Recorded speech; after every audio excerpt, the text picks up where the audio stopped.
మానస సరోవర్ యాత్ర ప్లాన్ చేస్తున్నారా? నమ్మకంగా సేఫ్ గా మీ కలల మానస సరోవర్ యాత్రని ట్రావెల్ టర్న్స్ తో నిజం చేసుకోండి. మరిన్ని వివరాలకు ఈ నెంబర్కు కాల్ చేయండి. నమస్తే రమ్మగారు. నమస్తే జయ. ఏదైనా మంచి స్టోరీ చెప్తారా? బుక్ ఫెయిర్కి వెళ్ళాం కదా. అవునండి. బుక్ ఫెయిర్లో శిల్లంగేరి కథలు అని ఒక పుస్తకం పట్టుకొచ్చాను. ఇవి చందమామలో వచ్చినట్టు జ్ఞాపకం నాకు బాగుంటాయి. చిట్టి కథలు చాలా ఇంట్రెస్టింగ్గా ఉంటాయి. కొన్ని కథలు ఇవి మనకు తెలిసిన సంఘటనే అనిపిస్తుంది కూడా, అంత క్లోజ్గా అనిపిస్తుంది. శిల్లంగేరి జమీందార్ గారికి ఒక నమ్మకస్తుడు, ఎవరైనా వ్యవహారాలు చూసేందుకు ఒక మనిషి కావాలట. ఆయన బాగా ఆలోచించి వాళ్ళని వెళ్ళి ఎంక్వైరీ చేసి ఇద్దరిని సెలెక్ట్ చేశాడు. కొంతమంది బహుశా దరఖాస్తులు పెట్టుకుని ఉంటారు. అప్పుడు చెప్తే ఇప్పుడు మేము చూడగలం అని చెప్తారు కదా, ఈవెంట్ మేనేజ్మెంట్ లాగా ఆఫీస్ మేనేజర్స్. ఓకే, సరే అయితే ఈయన ఏం చేశాడు, ఇద్దరిని సెలెక్ట్ చేశాడు. పేర్లు కొంచెం అటు ఇటుగా చెప్తాను, ఖచ్చితంగా పేర్లు గుర్తులేవు నాకు. పర్వాలేదండి, మాకు స్టోరీ ఇంపార్టెంట్ మీది. అయితే ఈ శంకరయ్య కనకయ్య అని ఇద్దరిని సెలెక్ట్ చేసుకున్నారు. ఆయన ఏం చేశారంటే వాళ్ళని తన దగ్గర పిలిచి వాళ్ళ సంగతి సందర్భాలన్నీ కనుక్కొని, సామాన్యమైన కుటుంబాల వాళ్ళు, కొంచెం బుద్ధిమంతులు. సరే ఇద్దరికి చెరుకో గేదె, చెరుకో 10 కోళ్ళు 500 రూపాయలు ఇచ్చారు. 10 కోళ్ళు 500 బాగుంది ఇచ్చి 6 నెలలు ఉంచుకోండి. 6 నెలలు సద్వినియోగం చేయండి వీటిని. 6 నెలల తర్వాత నా గేదె, నా కోళ్ళు, నా డబ్బులు నాకు ఇచ్చేయాలి. ఓకే, 3 ఇచ్చేసేయాలి నాకు. ఈ 6 నెలలు వీటిని మీరు సద్వినియోగం చేసుకోండి. బాగుంది అని చెప్పి ఇచ్చారు. నైస్. సరేగా కాలం గడిచిపోయింది. 6 నెలలు గడిచినాయి. 6 నెలలు అయ్యాక ముందు మన జమీందార్ గారు శంకరయ్య వాళ్ళ ఇంటికి వెళ్ళారు. ఈయన వెళ్ళేసరికల్లా వాళ్ళది ఒక పురాతన పాత ఇల్లు, మరి ఒక పెద్ద రకపు గుడిసె అనమాట. బయట కొంచెం వరండా గిరండా ఉన్నాయి. ఓ గేదె పక్కన కట్టేసింది. ఏవో కోళ్ళు అటు ఇటు 1-2 కనపడుతున్నాయి. పనివాడు ఒకడు పేడ తీసుకొచ్చి, అంటే గేదె తాలూకు పేడ చెత్త తీసుకొచ్చి అంతా ఊడ్చి అప్ప తీసుకెళ్ళి బయట రోడ్డు అవతల ఉన్న పెంట పోగులో పారేసి వస్తూ కనపడ్డాడు ఈయనకి.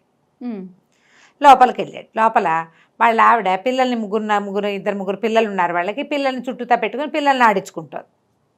ఆవిడ మెడలో మంచి ఘనమైన వస్తువు ఒకటి కనపడుతుంది, ధగధగలాడుతూ కనపడుతుంటే రాజుగా జమీందార్ గారు లోపలికి వెళ్ళారు. ఏమయ్యా శంకరయ్య, ఏమిటి సంగతులు, ఏం చేసావు, ఏమిటి సంగతి సందర్భం అని అడిగితే చాలా మొహమాట పడి, అయ్యా ఏం చేయనండి, ఆ గేదె పాలు ఏదో కాస్త తాగుతున్నారు పిల్లలు, వాళ్ళు సరదాగా బాగానే ఉంది. మరి మీరు ఇచ్చిన 500తో నేను ఎంత చెప్పినా వినలేదు. మా ఆవిడ నగ చేయించేసుకుందండి. 6 నెలల ఉన్ననాళ్ళైనా నన్ను నగ పెట్టుకొని ఇవ్వమని 500 పెట్టి నగ చేయించి మెడలో పెట్టుకుంది. మరి కోళ్ళేమో ఏవో గుడ్లు పెట్టి 1-2 కొన్ని పిల్లలు అయ్యాయి అనుకోండి. మధ్యలో చుట్టాలు వచ్చారని ఒక 4 కోసేసామండి. ఒక 4-5 కోళ్ళు ఉన్నాయి. గుడ్లు ఎప్పటికప్పుడు పిల్లలకి అట్లు పోసి పెట్టేస్తుంది. 4-5 కోళ్ళు ఉన్నాయి. ఒకటి ఎరా తప్పి తగిలి పిచ్చకలు పిల్లలు అయినవి ఏవో 1-2 కొంచెం పక్కగా అక్కడ ఇక్కడ తిరుగుతున్నాయి. మరి మీరు ఇచ్చేయాలంటే ఆ 4-5 కోళ్ళనే ఇవ్వగలనండి, గేదెని ఇచ్చేస్తాను. బంగారం మా ఆవిడ మెడలో ఉన్న వస్తువుని అమ్మేసి మరి మీకు వెనక్కిస్తానండి అన్నాడు. ఈయన హతాశుడైపోయాడు. వీడేదో మేనేజ్మెంట్ చేస్తాడనుకుంటే వీడేం సద్వినియోగం చేసుకోవాలా. తనకు ఉచితార్థం వచ్చిన దాన్ని మనం ఉచితంగా వస్తే వెంటనే వాడేసుకున్నామనుకో, ఇంకేమిటి సద్వినియోగం అంటే ఖర్చు పెట్టుకోవటమా? ఖర్చు పెట్టుకోవటం సద్వినియోగం ఒకటి కాదుగా, ఉంచుకోవాలా. వీడి లాభం లేదు. ఇక వాడే ముద్ర ఇచ్చాడు అని వాళ్ళ ఇంటికి వెళ్ళారు. వాళ్ళ ఇంటికి వెళ్ళేసరికల్లా వాళ్ళ ఆవిడ చీర పైకి ఎగ్గట్టుకుని పిడకలు కొడుతోంది. పిడకలు కొడుతోంది. అక్కడి నుంచి వాళ్ళ ఇల్లు వాకిలి బాగానే ఉన్నాయి. బోల్డ్ అన్ని కోళ్ళు ఇంకా తిరుగుతున్నాయి. కోడి పిల్లలు, ఓ తల్లి కోడి తిరుగుతోంది, అన్ని పిల్లలు అటు ఇటు తిరుగుతున్నాయి. కొన్నేమో గంప కింద ఏదో కిచకచకిచ శబ్దాలు వస్తున్నాయి. కోళ్ళని లోపల పెడితే ఒక సౌండ్ వస్తూ ఉంటుంది కదా ఎక్కువ ఉంటే. వెళ్తే దండం పెట్టాడు కనకయ్య గారు. సరే బాబు, ఏమిటి కనకయ్య, ఏం చేసావంటే, అయ్యా మీరు ఇచ్చిన డబ్బులు వస్తువుల వల్ల చాలా బాగుపడ్డామండి.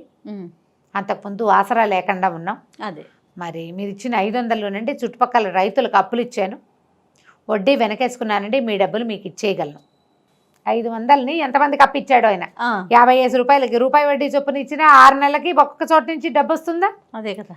ఇచ్చానండి. అక్కడి నుంచి గేదె రోజు పాడేముకున్నాం. గేదె పోషణకు సరిపడా ఉండి మేము ఇంట్లో కాసిన పాలు పెరుగు తాగలిగి 10 రూపాయలు వచ్చినాయండి. దాని మీద కూడా గుడ్లని పొదగేసాం. 100 కోళ్ళు అయ్యాయండి.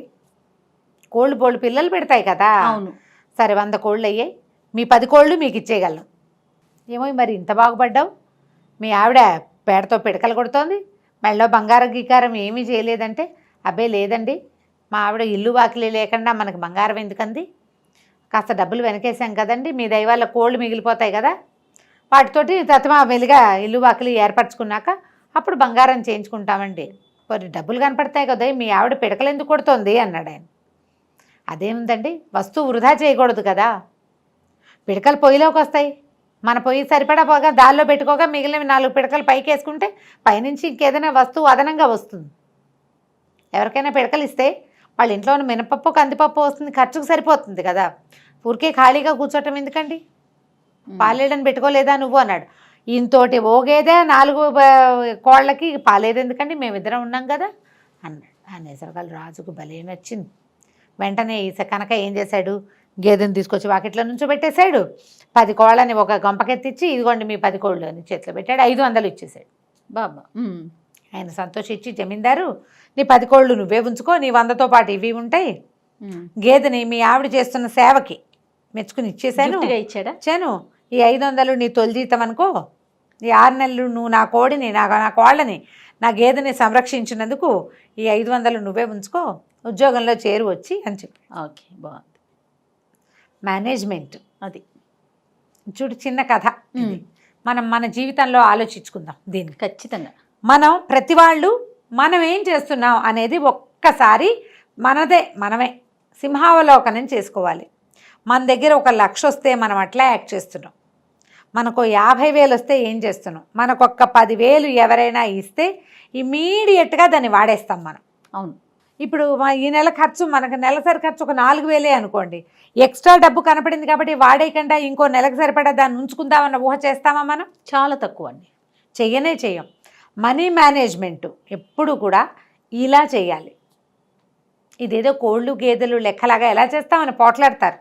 ఎవరి జీవితానికి సరిపడా వాళ్ళు ఆలోచించుకోవాలి కదా. అవును. ఎప్పుడు కూడా ఫ్యూచర్ డబ్బు విషయంలో అది ఆలోచించిన వాడే ఎప్పటికీ కింగ్గా ఉంటాడు. వాడు ఏ పరిస్థితుల్లోనూ కుదేలవడు. ఎప్పుడు వాళ్ళదే పైచేయిగా ఉంటుంది జీవితంలో. చెడిపోయే మాటే లేదు.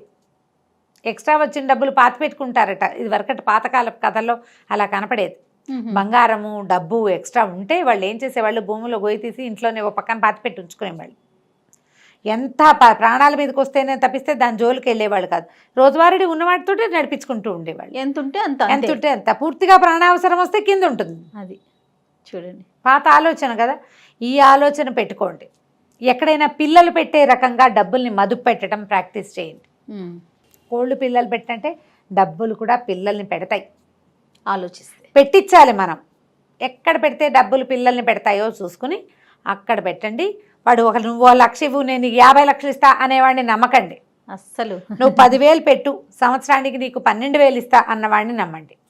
అందులో ఇంకా ఎంతమంది ఉన్నారో చూడండి. అలాంటి వాటిని కనుక ప్రిఫర్ చేస్తే ఈ కథల్ని సరదా కథగా కొట్టిపారేయకుండా కొంచెం ఆలోచింపచేసే కథగా కనుక ఆలోచిస్తే ఇది మనకి ఉపయోగపడుతుంది. తప్పకుండా అండి. నమస్తే. నమస్తే.